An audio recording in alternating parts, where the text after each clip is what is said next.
Yun, isang panibagong araw sa inyo lahat mga ka-install natin. Siyempre, ilang araw tayo walang upload kasi siyempre busy tayo eh.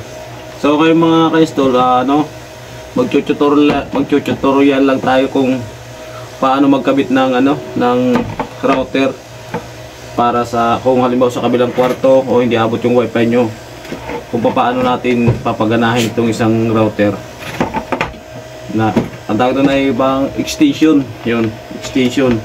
Kasi ipapakita ko lang sa inyo kung paano to gawin at paano natin papaganahin to para magamit sa malayong area. Ayan, simulan natin to. Ayan, pakita mo kay Solo.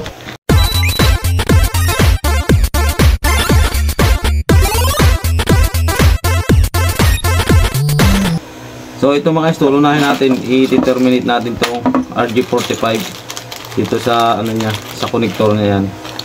So madali lang ito mga install, i-terminate. Ayan. Ayan o. Siyempre ito yung butas nya, may guide yan eh. Ayan o. Ayan. Ikutin mo lang konti, wag lang kasi matalas masyado na puputol. Ayan.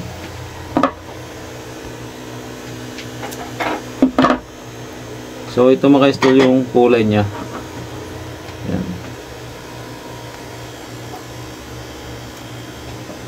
Una muna, white orange yung una. Sunod tong white blue.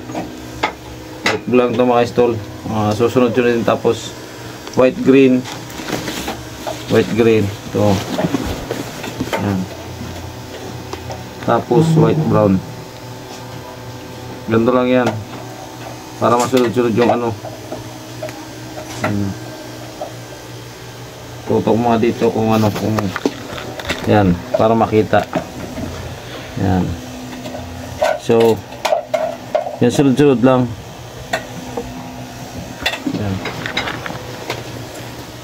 Tapos puputulin lang natin yan para pantay. Yun o.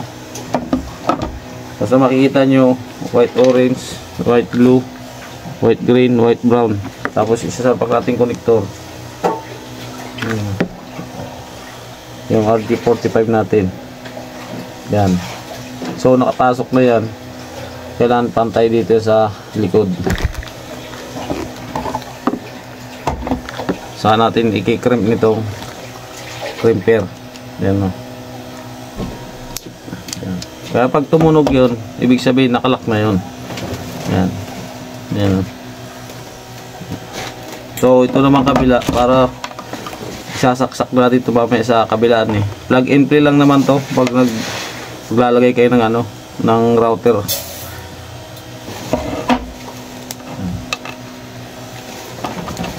So ganun din gagawin natin doon. So, kung anong ginawa natin dito, ganun din sa kabila. Para hindi siya maghiwalay.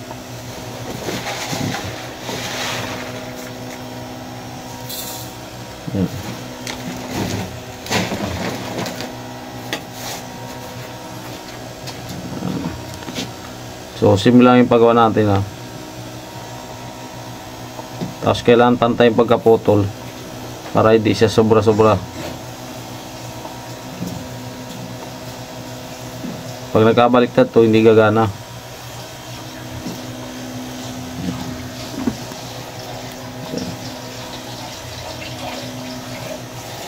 Kailangan papatay natin, pantay na pantay siya. Yan o. Yan. Tapos ito yung pamputol natin, matalas ito eh. Pantay na pantayan. Saka natin ipapasok uli yan.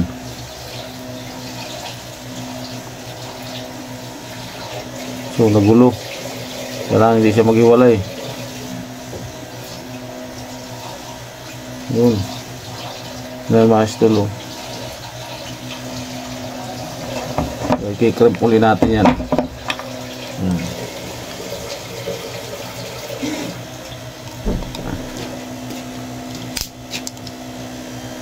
Yan o. Yan, hindi matanggal siya. Yan.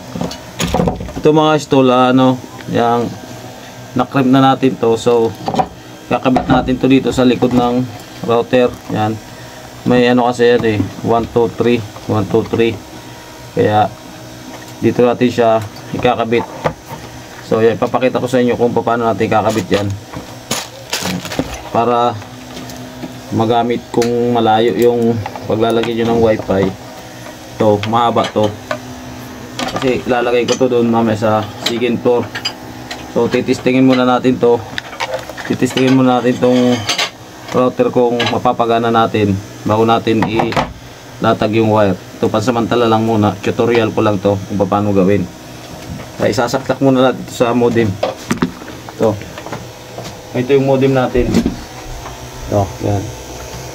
So meron tong modem natin yan dito yung ano, yung LAN 1. Yung LAN 1 yan mga ka-install yan. Dito natin na ilalagay sa LAN 1.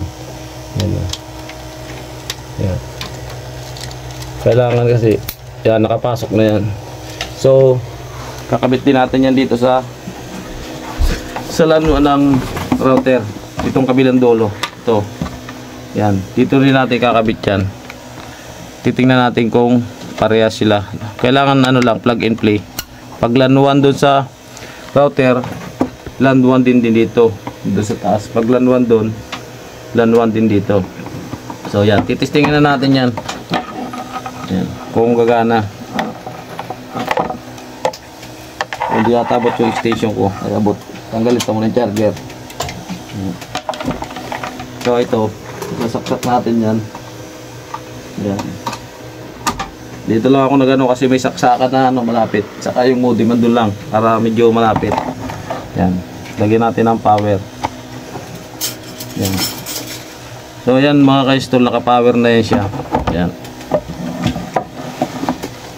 Yan, hintayin lang natin yan na umilaw pa yung isa. Yan. Yan, nasa na yan. Nakalanuan na, tapos hintayin lang natin magbiblink yan. Tapos titistingin natin kung paano na tayo makakakunik dyan. Kunin ko lang yung cellphone natin dyan.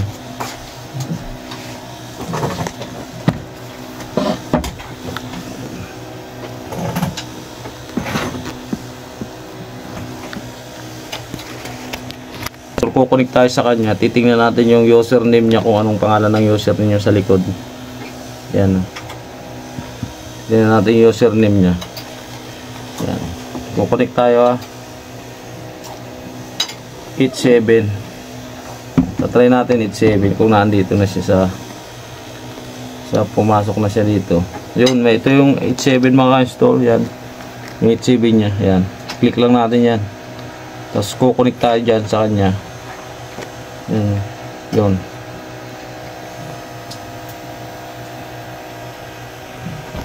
Yan yung 87. Ayan, maka-install, nakakunik na tayo sa kanya. Sa ano niya, nakakunik na tayo. Yun yung 87. Yan, pare sila ng username. Yan, 87. 87 yung uli. Yan. So, titistingin natin yan. Yan. Ayan, gumagana na siya, maka-install. May internet na yan. Basta nagbi-blink na siya. May internet na yan. Pag nagbi-blink na yung... Yan, itatry natin manood ng ano, kung makakapagpanood tayo sa YouTube. Yan. Yan. Gumagana na yan. Try natin kung makaka-connect tayo. Yun. Yan, gumagana na. Yan, o. Yan, gumagana na maka-install. So, yan yung video ko. Tingnan natin kung mapanood natin. Yan. Yan. So, gumana na siya. Yan. So, loading lang siya. Hintayin natin. Ayan. Yan, gumagana na. Kita nyo nagbi-blink. Pag naka-steady yan mga sul, hindi yung gagana. Kailangan nagbi-blink. Yan. So, speed test naman natin ito mga install kung anong speed test nito. Meron tayong speed test. Ayan. Ngayon mga install, i-speed test natin itong router na kinabit natin kung ilang speed yung makukuha niya. Yan. Kung ilang speed makukuha niya. Yan. Yan. Makakuha siya ng 5 MB. Yan, sa router niya 5 MB. Yan. Yung ano natin maka-install, yung sa router lang yan ha. Router kung ilan ang makukuha natin ano. Download saka upload. So mas mataas yung upload niya kaysa sa download. Yan. saka yung ping nya 14. Yan. So yung unang speed test yan, ulitin natin kung parehas lang. Ito yung sa router lang mga ka-install na, yung ano lang ng router to. Kung ilang MB lang yung tumatakbo sa router. Yan. Yan. Kanina, ayan po, parehas lang sila. Parehas kanina. So, ito makakakuha na to ng internet, may ano na to, 5 MB. Tapos yung upload nya, tingnan natin kung parehas din kanina. Yan, 50 na 50 to yan eh. 50 to kanina. Yan. Okay, yan. Okay na mga idol, gumagana na yung router natin na kinabit. Yan.